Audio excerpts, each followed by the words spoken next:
Bienvenidos a la Coordenada Republicana. Mi nombre es José Mario Salde. El día de hoy tenemos la compañía de un connotado politólogo, director de la Escuela de Ciencias Políticas de la Universidad Católica Santa María de Arequipa, especialista en relaciones internacionales. Creo que es una de las mentes más lúcidas en la materia en el país. Estoy con Anthony Medina Rivas Plata. Hola, Anthony, ¿cómo estás? ¿Cómo estás, José Mario? Y un gusto estar con el público de tu programa. Gracias. Anthony, brevemente, para no quitarte mucho tiempo. Dos preguntas que se hace la población relativamente instruida, los que leen noticias, vinculados a la política de Estados Unidos en general y concretamente en América Latina. La primera pregunta ¿es posible sostener la idea de que la política exterior de Trump es superior en términos de gobierno mundial, ¿no? Ujú. Paz, paz, digamos, paz mundial, ¿no? Ujú. Evitar guerras, conflictos, apaciguamiento, ¿no? Si es, queremos usar el término que lo ha utilizado el derecho internacional, creo, y también las relaciones internacionales. ¿Es superior en ese sentido la política exterior de Trump que la de Biden? Esa sería la primera pregunta. Ujú.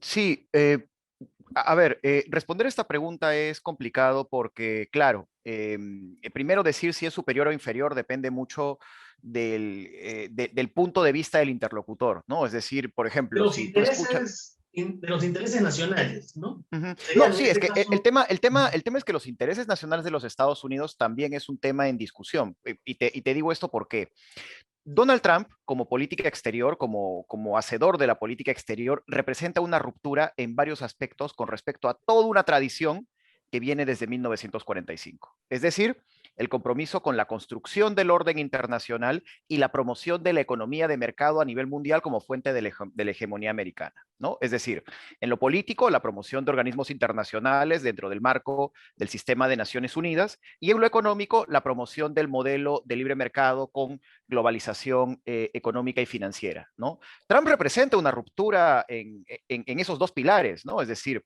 Donald Trump en campaña ha sido sumamente crítico de la misma Organización de Naciones Unidas, ha sido crítico del rol de organizaciones cruciales como la Organización Mundial del Comercio, la Organización Mundial de la Salud, de la cual se retiró en plena pandemia, ha sido muy crítico del multilateralismo, ¿no? Es decir, se salió del Acuerdo de París, se salió del Acuerdo Transpacífico, ¿no? Mientras que en el aspecto económico él ha representado un proteccionismo exterior que va en contra de una tradición de más de 60 años en la si, política exterior si de los Estados queremos, Unidos. si queremos hacer un paralelismo, él representaría lo que fue en su momento Theodore Roosevelt, no Franklin, sino Theodore Roosevelt, ¿no? Que vendría a ser América debe priorizar sus intereses nacionales y debe evitar ser pues el policía del mundo, ¿no?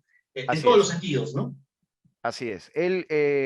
Donald Trump efectivamente sí, digamos, su lema ha sido America First, ¿no? Que es, digamos, una nueva versión de América para los americanos, para los norteamericanos, estadounidenses, entre comillas, y esto ha implicado, pues, romper parcialmente algunos acuerdos con aliados cercanos suyos, ¿no? Por ejemplo, ha sido muy crítico de la OTAN, ¿no? Tanto así que se le ha merecido las críticas de Alemania, de Francia. Ha sido crítico del NAFTA, ¿no? Que es el Acuerdo de Libre Comercio de América del Norte, que llevó al gobierno de Trump con el de Peña Nieto, digamos, a tener que renegociar este acuerdo.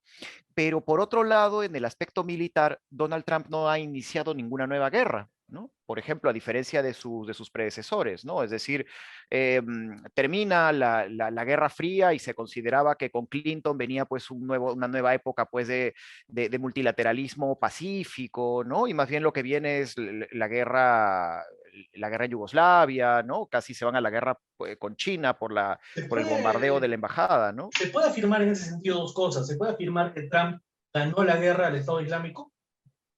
Sí, eso es algo Segundo, sí, se puede afirmar que Trump ganó la guerra económica a China en su momento, en ese contexto. no. No, no, no, ese ya es otro tema, ¿no? Pero ciertamente, por ejemplo, si tú lees los balances de la política exterior de Trump, y acá yo sí creo que hay un sesgo particular de algunos medios con él, no se menciona casi la victoria sobre el Estado Islámico, ¿no? Porque ciertamente, pues, yo no soy experto en Oriente Medio, pero Oriente Medio es un rompecabezas de alianzas y de enemistades que están contrapuestas unas con otras, ¿no? Por ejemplo, Estados Unidos apoyó a las facciones kurdas que luchaban contra el Estado Islámico, ¿no? Que si bien eh, recibieron apoyo militar, recibieron entrenamiento, recibieron logística y sirvieron para derrotar al Estado Islámico, son consideradas por el gobierno de Assad como por el gobierno de Turquía como fuerzas terroristas, ¿no? Y son enemigos de ellos. Turquía es un aliado de los Estados Unidos en el marco de la OTAN. Entonces, resolver este problema ha sido sumamente complejo, pero el gobierno se colocó como objetivo disminuir estratégicamente y reducir a su mínima expresión el control que el Estado Islámico tenía sobre el territorio de Irak y de Siria, y se logró.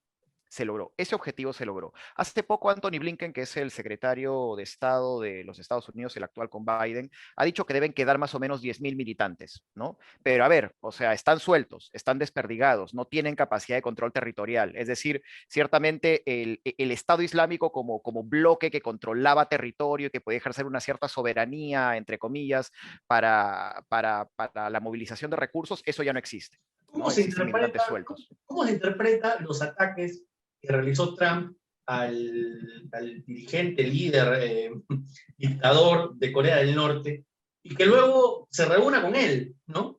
Y sellen, creo, acuerdos incluso?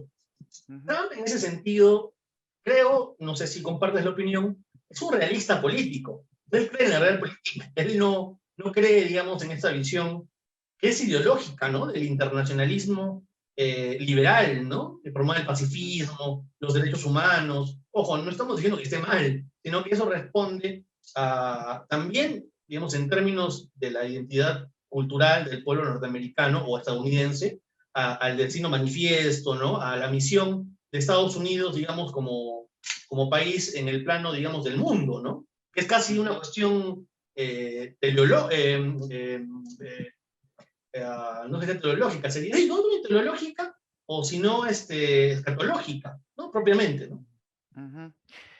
Sí, esto es complejo, ¿no? Porque, a ver, una cosa son los discursos, ¿no? Y las etiquetas que suelen utilizar los presidentes muchas veces, también sobre todo cuando terminan su gobierno para expresar su legado, ¿no? Y por lo general a los demócratas se los suele identificar con políticas que pueden tener un componente de intervencionismo, en nombre pues de la responsabilidad de proteger, que es lo que se utilizó, por ejemplo, contra Gaddafi en Libia, intervenciones humanitarias, ¿no? Como las que se realizan en África o como las que se realizaron en los Balcanes durante la época de Clinton, pero también estas intervenciones se han justificado en nombre del interés nacional desde los términos más de realpolitik, como lo puede ser la política contra el terror de Bush, ¿no? Es decir, para una persona en Irak o en Serbia que te bombardeen en nombre de los derechos humanos es exactamente lo mismo que te bombardeen en nombre del interés nacional de los Estados Unidos, ¿no? Entonces,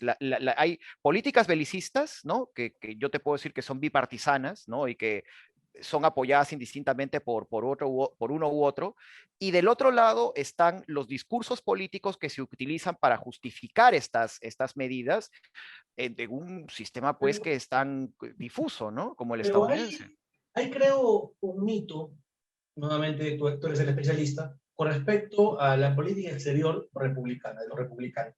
Uh -huh. Eh, y así como tú mencionas que Trump es un punto de inflexión, y tú acabas de mencionar a Bush hijo. Uh Bush -huh. hijo también fue un punto de inflexión, porque la política exterior republicana siempre ha sido aislacionista, ¿no? Es Uh -huh. decir, todo lo contrario de lo que podría pensar uno, ¿no? Decía, oye, estos son unos fachos, ¿no? Entonces, Uh -huh. estos van a querer conquistar el mundo. No, todo lo contrario. Ellos priorizan los intereses nacionales y, hablando en términos criollos, no les importa lo que pasa en el mundo, ¿no? Uh Eh, -huh. Más bien son los demócratas los que han tenido una política fuertemente, no sé si llamarla intervencionista, pero de presencia en el mundo, ¿no? De Uh Estados -huh. Unidos como presente en el mundo, que evidentemente está respaldada con un discurso, como tú mencionabas, de promoción del libre mercado y de los derechos humanos, pero también no seamos ingenuos. Es, digamos, mantener el poder o el dominio mundial de Estados Unidos, militarmente, económicamente, frente a la posible erupción de nuevos contendores. ¿Lo ves así? Sí, sí, es decir, hay, digamos, dentro de la política estadounidense en general, hay espacios de cooperación y de conflicto, ¿no? Y hay también acuerdos bipartisanos y rupturas entre ambos partidos, ¿no? Y en ese sentido, todos los políticos estadounidenses coinciden por diversas razones discursivas, que la supremacía estadounidense debe mantenerse en el mundo, ¿no? Incluso Bernie Sanders. Alguna vez a Bernie Sanders le preguntaron sobre el rol de las fuerzas militares estadounidenses y Bernie, que tú sabes, es un hombre de izquierda, progresista, ¿no? Que inspira a mucha gente que comparte esta ideología en el mundo, dijo, bueno, mira, o sea, nosotros creemos que no podemos andar siendo la policía del mundo, pero al mismo tiempo tenemos que asegurar las condiciones que permitan que los Estados Unidos sigan siendo la primera potencia mundial. Nosotros nunca vamos a querer dejar de ser la primera potencia mundial, pero por supuesto en un mundo pues más equilibrado, más multipolar, más multilateral, ¿no? Pero ese objetivo No, está. eso es destino manifiesto, eso es visión realista de la política. ¿Qué es? Bueno, en el caso No, de Sanders, ¿no? Es no, un hombre de izquierda, ¿no? sí, mira, ya es parte de la cultura política estadounidense, que es el mito del excepcionalismo americano, ¿no? Esta idea de que los Estados Unidos son un pueblo bendecido por Dios desde los primeros migrantes protestantes y que Estados Unidos pues es una especie de tierra prometida y faro para la democracia alrededor del mundo, ¿no? Digamos, ese es el punto común. ¿No? El punto común. El punto de disenso está en las diversas facciones políticas que están en los partidos. No, no olvides que Estados Unidos es un país de más de 200 millones de personas, con 50 estados, es decir, es un continente. Y las visiones políticas, incluso entre partidos, entre estados, entre barrios, entre sectores, es muy grande, ¿no? En los Estados Unidos, perdón, por ejemplo, solamente para hablar del Partido Republicano. En el Partido Ese Republicano, es un claro sí, ejemplo, ¿no? claro, o Pasar, sea, digamos, del neoconservadurismo al Tea Party y al Trump, ¿no? así Son, es, así es, así es. No, mira, o sea, por ejemplo, tomemos a Bush padre, ¿no? A Herbert Walker. El Bush padre de los 80s se rodeó de realistas clásicos como Brent Scowcroft, como el mismo Henry Kissinger, digamos, varias personas que compartían esta visión, ¿no? O sea, y un poco el análisis que hacían es, si nosotros presionamos demasiado a la democratización en la Unión Soviética y no les damos un respiro, lo que va a ocurrir es que se van a fomentar las tendencias más reaccionarias y van a ocurrir golpes de Estado como los que se intentaron, por ejemplo, en el año 92, 91, cuando Yeltsin aparece en un tanque e impide esto, ¿no? O sea, lo más lógico es reunirnos con ellos, prometerles que no nos vamos a aprovechar del área de influencia que ellos van a abandonar, establecer un cierto límite, ¿no? Un cierto balance del poder con ellos, para evitar fomentar las tendencias más ultranacionalistas, ¿no? Ciertamente, esto no se continuó con Clinton, ¿no? Porque no, Clinton pero tenía una visión distinta. ahí hubo digamos, claro, en el plano del discurso político fue eso, pero continuó paralelamente la competencia de lo que suelen llamar ustedes, los internacionalistas, el aparato, el complejo militar, Militar ¿no? industrial. En Uh materia, -huh. entonces, exactamente, donde ya Reagan, por ejemplo, que viene desde Reagan, ¿no? Uh Eh, -huh. había desarrollado una política fuertemente agresiva con respecto Uh a -huh. la competencia con la entonces Unión Soviética, y que luego, digamos, hereda Bush padre, ¿no? Y encuentra un escenario distinto, ¿no? Una Uh nación -huh. que había eclosionado, ¿no? Y tenían que buscar la forma de mantener unos equilibrios, ¿no? Para que esto no se vuelva una guerra, digamos, internacional en la parte asiática de Europa, ¿no? Sí, sí, esto es cierto, ¿no? Es decir, el objetivo de Reagan era, como el de tantos otros presidentes estadounidenses, era el de mantener a la Unión Soviética a raya, pero al mismo tiempo manteniendo un equilibrio mínimo, ¿no? Primero para mantener el control sobre buena parte de la geografía del continente euroasiático, ¿no? Al mismo tiempo que no se desencadenara la Tercera Guerra Mundial con armas nucleares, porque la primera preocupación que tenía Bush padre era si esto se descontrola demasiado, puede ocurrir la Tercera Guerra Mundial sin que nosotros podamos evitarlo. Entonces, el objetivo supremo de mantener la paz ¿no? A través de la diplomacia y la negociación, se supedita a, perdón, el objetivo de disminuir el poder de la Unión Soviética se supedita al objetivo de mantener la paz. Desestabilizar a la Unión Soviética hasta un punto, puede desencadenarse la Tercera Guerra Mundial como efecto de esto, por supuesto, pues trae efectos nocivos para todo el planeta, ¿no? Si consideramos, pues, todo este tema de la destrucción mutua asegurada con los misiles.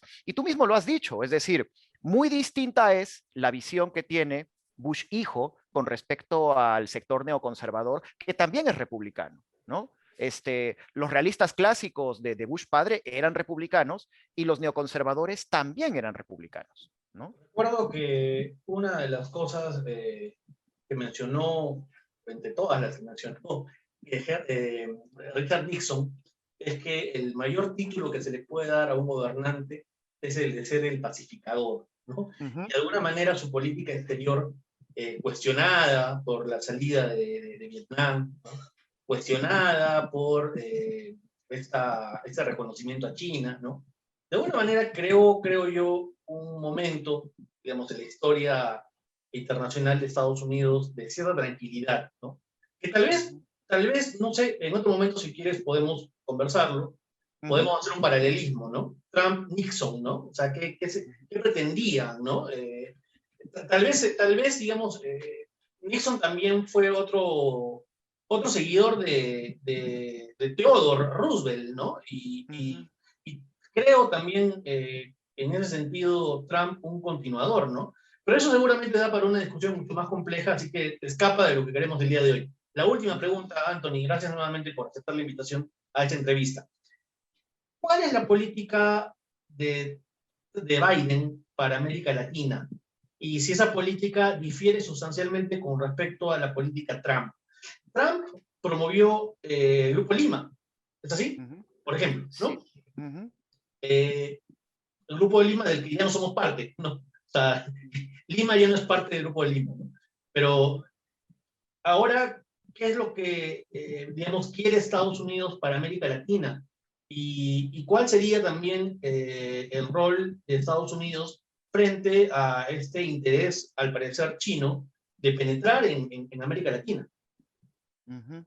Sí, ciertamente América Latina ya no es una prioridad desde el fin de la Guerra Fría, ¿no? Entonces, em, la política de los Estados Unidos ha sido más de continuidades que de cambios, ¿no? Durante el gobierno de Bush tomó un matiz un poco más ideológico por el tema de contrapesar al bloque bolivariano del socialismo del siglo XXI de Hugo El Chávez, ¿no? ALCA, la No, iniciativa del ALCA. con la iniciativa del ALCA, que es una iniciativa que viene como consecuencia del NAFTA, o sea, viene del NAFTA, del tratado con Canadá y México del año 94, ¿no? Esta idea del ALCA. Hay un documental muy interesante que está en YouTube, donde explica, pero desde el punto de vista de la izquierda, cuáles fueron Uh-huh. los telones del ALCA, ¿no? Uh-huh. Justamente México, Canadá, Panamá, si no me equivoco, países que normalmente estaban alineados con Estados Unidos, llegaron a Argentina, creo que fue Mar del Plata, si no me equivoco, a la Sí, a reunión, la Cumbre de Mar del Plata el 2005, sí. a impulsar el ALCA frente al ALCA, ¿no? No, Uh-huh. no, El ALBA, frente al la ALBA. Alianza Bolivariana. Así es, ¿no? E incluso está pues el episodio del fallecido expresidente Hugo Chávez, que dijo ALCA, ALCA, al carajo, ¿no? Y se quedó Sí. eso. De hecho, creo que el nombre del comentario es algo parecido a lo que dijo Chávez en su momento. Pero entonces sí Uh-huh. hubo, digamos, un intento de... Se vio a América Latina en su momento como un espacio interesante desde un punto de vista geopolítico. Ahora tú Uh-huh. sostienes que ya no es tan importante, no es tan prioritario. A ver, lo que pasa es que los Estados Unidos lograron, claro, efectivamente la iniciativa del ALCA, que es una iniciativa que viene de la época de Clinton, es derrotada en el 2005 en la Cumbre de Mar del Plata. Esto es cierto. Pero al mismo tiempo, los Estados Unidos han logrado suplir esa falta de una integración continental, ¿no? De todo el hemisferio a través de acuerdos bilaterales, ¿no? Y ahí viene pues esta teoría del comercio exterior, que es esta de la liberalización competitiva, ¿no? Es decir, fracasa la ronda de Doha, de la Organización Mundial del Comercio, para poder lograr una liberalización mundial, y en ese camino los Estados Unidos persiguen una estrategia de integración comercial extra OMC, OMC, ¿no? ¿Y en qué sentido era extra OMC? Que se logran acuerdos específicos con países que puedan suplir las reglas de comercio que en un principio querían incluirse en el ALCA, ¿no? Estos son los tratados de libre comercio que se ha firmado con Perú, con Chile, con Panamá, con Colombia, con México, con República Dominicana, con Es parte de decir, Centroamérica. a ver, esto es importante. Es decir, que la estrategia norteamericana ya no es los tratados de libre comercio, sino ahora es la promoción de ciertas políticas comerciales internacionales a través de la OMS. Eso es lo que estás... No. Un poco el tema, y digamos, esto se frustra con Trump, era incorporar a América Latina a acuerdos comerciales que trasciendan el tema solamente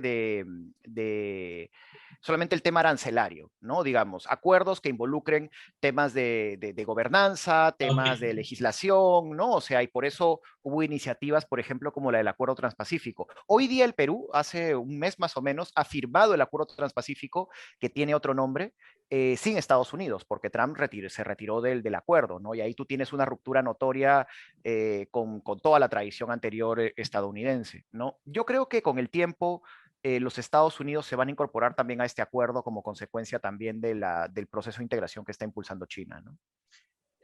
Tony, tengo una última pregunta, Cachar, Sí, que va a ser muy breve, porque ya ya. se acaba también el programa. Sí, por supuesto. Es una pregunta ingenua, ingenua desde el punto de vista de un conocedor de política internacional.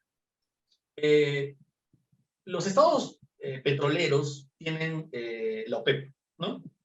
Tienen este cártel, ¿no? Que establece, digamos, los precios internacionales del petróleo.